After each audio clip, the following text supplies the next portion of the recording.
NGIPF মডিউলে provident ফান্ডের balance দেখা, ইন্টারেস্ট যোগ, রিফান্ডেবল এবং নন রিফান্ডেবল অ্যাডভান্স তোলা, তাছাড়াও ফাইনাল সেটেলমেন্ট তো আগে থেকেই চালু ছিল। এবার অনলাইন পিএফ এর আরও স্বচ্ছতা ও সহজ ব্যবস্থাপনার জন্য আরও 3টি সুবিধা যুক্ত করা হলো। Finance department government of West বেঙ্গলের পক্ষ থেকে গত 6/1/2026 তারিখে এনজিআইপিএফ সংক্রান্ত একটি গুরুত্বপূর্ণ নোটিফিকেশন গাইডলাইন সহ প্রকাশ করা হয়েছে। এই নতুন সুবিধাগুলি হলো পিএফ সাবস্ক্রিপশন অনলাইনে পরিবর্তন করা, কোনো কর্মচারী ট্রান্সফার হলে প্রভিডেন্ট ফান্ড ব্যালেন্স অনলাইনে ট্রান্সফার হবে, আর কর্মচারীর নমিনেশন বা লিগেল হেয়ার আপডেট করা। তো এই 3 ধরনের নতুন সুবিধা যুক্ত করা হলো। তো আমি WBIFMS পোর্টালে রয়েছি। এখানে আমি আমার ব্যক্তিগত লগইন দিয়ে এন্ট্রি করে বিষয়গুলি নিয়ে সরাসরি দেখানোর চেষ্টা করব। তো ভিডিওটি স্কিপ না করে সম্পূর্ণ দেখবেন। আশা করি ভিডিওটি অনেকের কাজে লাগতে পারে। ভিডিও কাজে লাগলে অবশ্যই ভিডিওতে লাইক দেবেন এবং চ্যানেলে সাবস্ক্রাইব না থাকলে সম্পূর্ণ বিনামূল্যে চ্যানেলটি সাবস্ক্রাইব করে রাখবেন।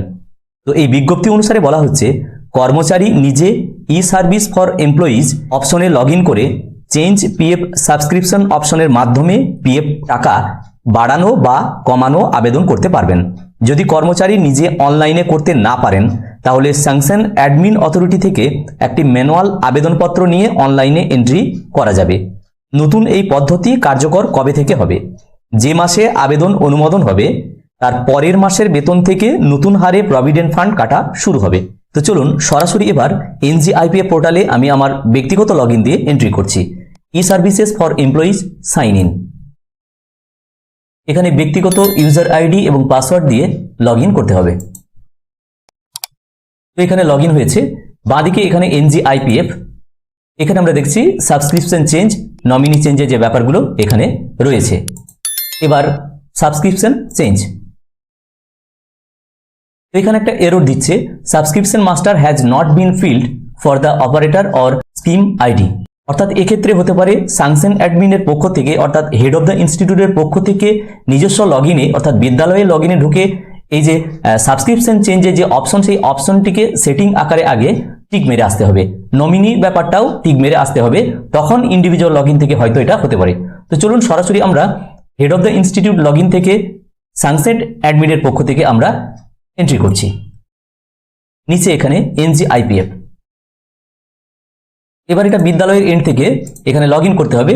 বিদ্যালয়ের লগইন আইডি পাসওয়ার্ড দেওয়ার পর ক্যাপচা দিয়ে এখানে লগইন করতে হবে।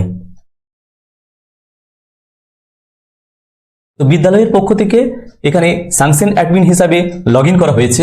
সরাসরি যাচ্ছি NGIPF, workflow management, office, own office, functionality.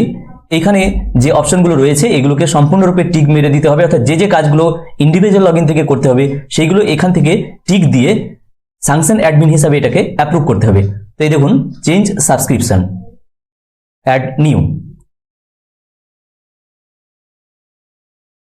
তো এখানে স্যাংশন অ্যাডমিনের যে সমস্ত ক্রেডেনশিয়াল সেগুলো এখানে শো করবে। একটু নিচে এসে সেভ অ্যান্ড অ্যাপ্রুভ, এখানে রোল দিতে হবে স্যাংশন অ্যাডমিন, ইউজারের এখানে নাম দিয়ে সেভ অ্যান্ড অ্যাপ্রুভ। অলরেডি এটা করা আছে, আমার আগেই করেছি, সেই জন্য এখানে এরর দিচ্ছে যে এটা আগেই করা আছে। ওকে, ব্যাকে গিয়ে ঠিক একই রকম ভাবে এখানে নমিনেশনের ব্যাপারটাকেও কিন্তু টিক করে দিতে হবে। Family and nominee processing, add new. ঠিক একই রকম ভাবে রোল স্যাংশন অ্যাডমিন, ইউজার দেওয়ার পর এখানে সেভ অ্যান্ড অ্যাপ্রুভ। তো এটাও আমার অলরেডি করা আছে বলে এখানে ওকে দেখাচ্ছে। তো আপাতত এই অংশ দুটোকে আমরা টিক মেরে এলাম। এরপরে ব্যক্তিগত লগইন থেকে কেউ যদি পিএফ এর অ্যাডভান্স তোলে তার জন্য ব্যাকে এসে ওই অপশনটিকেও এখান থেকে টিক মেরে দিতে হবে।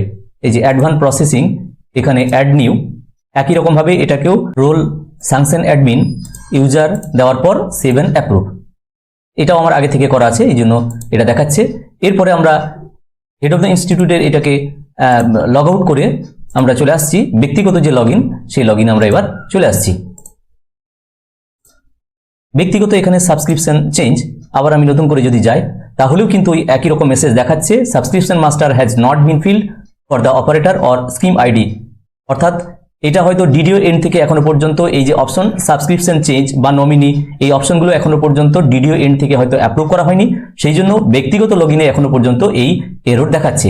তো এটাকে আমি যদি ওকে করে আসি, একটু নিচে যদি আসি তাহলে আমরা দেখতে পারবো যে কিভাবে আমাদের নতুন যে সাবস্ক্রিপশন চেঞ্জ কিভাবে করতে হবে সেই অংশটা কিন্তু এখানে দেখাবে। যেমন এখানে দেখাচ্ছে এখানে কিন্তু ক্রেডেন্সিয়ালগুলো কিন্তু আগে থেকেই, এই যদি এররটা না থাকে তাহলে কিন্তু এইগুলো অটোমেটিক্যালি ফেস করবে।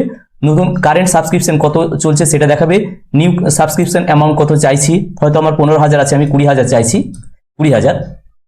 New subscription with effect from, কোন তারিখ থেকে আমি এটাকে এফেক্ট করতে চাইছি সেই তারিখ এখান থেকে ক্যালেন্ডার থেকে চুজ করে দিয়ে দিতে হবে যে এই তারিখ থেকে আমি চাইছি, অর্থাৎ আবেদনের পরের মাস থেকে, বলা হয়েছে নির্দেশিকায় আবেদনের পরের মাস থেকে এটা এফেক্ট করবে স্যালারিতে।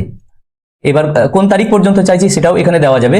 সুতরাং new subscription with effect from এবং কত টাকা সেটা এইভাবে দিয়ে নিজে এটাকে সেভ করতে হবে।